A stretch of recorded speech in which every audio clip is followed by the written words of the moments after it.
Hey, so when do you guys think that you're going to be done with the job? Oh, I don't know. I don't know when we're going to be done with the job. You mean to tell me you don't have any idea when you're going to finish the job, what day you're going to finish the job? No, nobody told me, man. I just show up and I just do the work. And I don't have to think. Don't be one of these guys. Don't be a frantic finisher.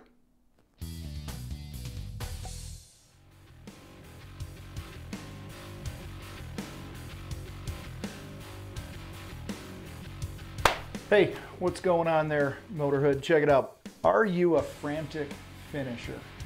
A frantic finisher. That's the guy, that's the contractor that the sun's going down. It's Thursday night, it's Friday night, it's whatever time it is. It's 7:30 o'clock, 8 o'clock at night, and you're frantically finishing the job, throwing crap in your van, throwing crap in your truck, doing a half-assed cleanup job to get out of there so that you get home and make a couple phone calls and maybe get some sleep and all that other stuff to start another job early the next morning. There's a few problems with this if you find yourself being what we call a frantic finisher. The big problem is the message that it sends to your homeowner, the client that you're working with.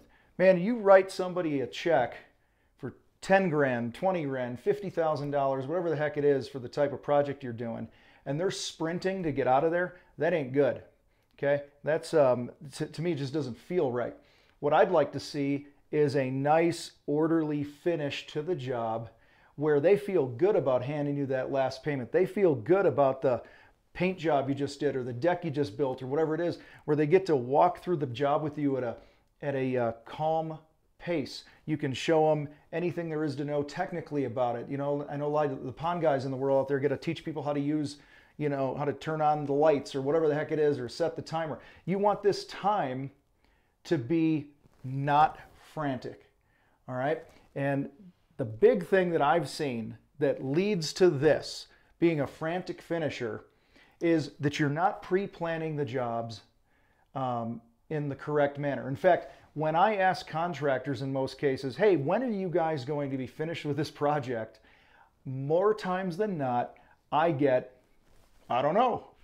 Oh, I don't know. I don't know is not an acceptable answer, okay? Even if you have to guess, you should still give some sort of an answer. So in order to make sure that we're all on the same page, you gotta have a goal. And remember, it starts with the estimating process. When you look at a job and you go, okay, if I'm gonna put in a widget here, a widget here, and a widget here, I should assign time to each of these widgets. Okay, whether I'm putting a door in or I'm building a waterfall in a pond or I'm painting a ceiling in a room, everything should get some time. The three areas, just to simplify, the three areas that I really like to break this down with, the first thing is your prep time. All right, your prep time. How much time is it going to take to stage the job, to set up a shop area, to move your equipment from the front yard to the backyard and get things set up, or you know, whatever it is. Maybe you're going to go in and paint a room. How long is it going to take to set up a shop area and protect the room and move some furniture and pull crap off the walls or whatever it is you have to do?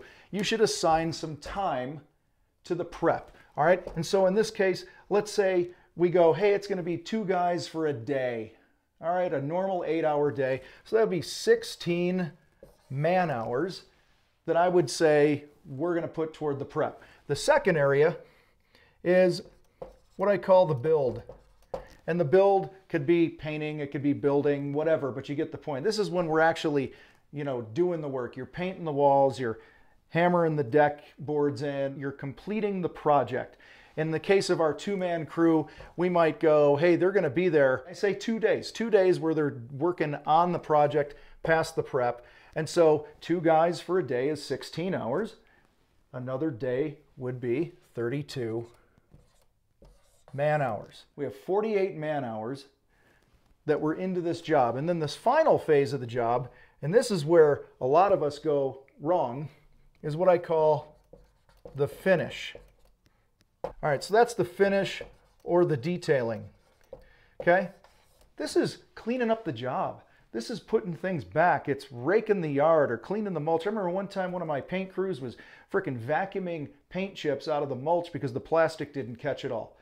Okay, whatever this is the time to walk through with the customer, whatever. All right, so let's say there's a whole nother, you know, half a day or a full day for two guys to detail and finish the job. Okay, so now what do I got? I got 10, I got 40, 58 plus 6, 58 plus 6, 64 hours, right? Okay, we got 64 man hours. And so what I do is I go, well, when do we need to be done? And if we need to be done down here, say Thursday, I want to do that walkthrough at 4 p.m. I'm going to work backwards. Okay, whatever that week looks like. Okay, that wouldn't be, that's Sunday.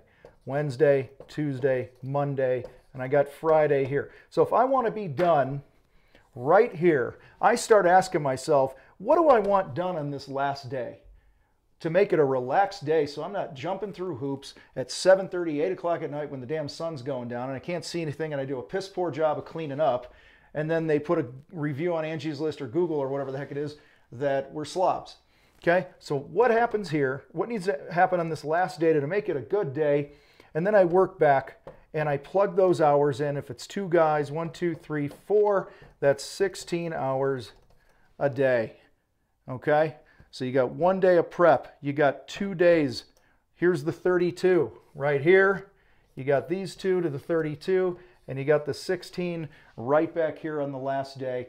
And you work backwards and you plan the job. Okay, so this is the goal, guys. You got to have a goal. You know, if you don't have a goal, then you're going to hit whatever you hit every time. And you're going to be a frantic finisher. One other thing, add-ons, additional work, whatever it is. A lot of guys will sell a job. They'll get out there. They want you to do something else. Well, every other task you do on a job adds time. It adds time, you guys. And so, you know, don't be afraid to leave some buffer days, you know, like an open day on Friday in case you upsell some work to do it there. You know, I know, you know, my partner in the Contractor Sales Academy, Steve Schinholzer, they plan their jobs to start on a Monday, and they just start a new job on each Monday. And, you know, whether it's a 3-day job, 4-day job, whatever the heck it is, they leave themselves some buffer times to fit in those last minute jobs, to fit in some additional work or whatever it is. Now listen, if you're new at this or you're wondering, man, it's really hard for me to put an exact time on this, just set a goal and work backwards. And then after the job, you do a debrief. You do a post-job debrief where you job cost. What did we spend on material? How did we do on the time that we thought we would do? You know, if we went over on the time, say it was a 64-hour job that we said it was going to be, and it came in at 80, where was the other 16 hours? Okay? Say, well, how did we do on the prep? How did we do on this? How did we do on this? And at least you'll be able to identify which area of the project that you jacked the thing up. All right?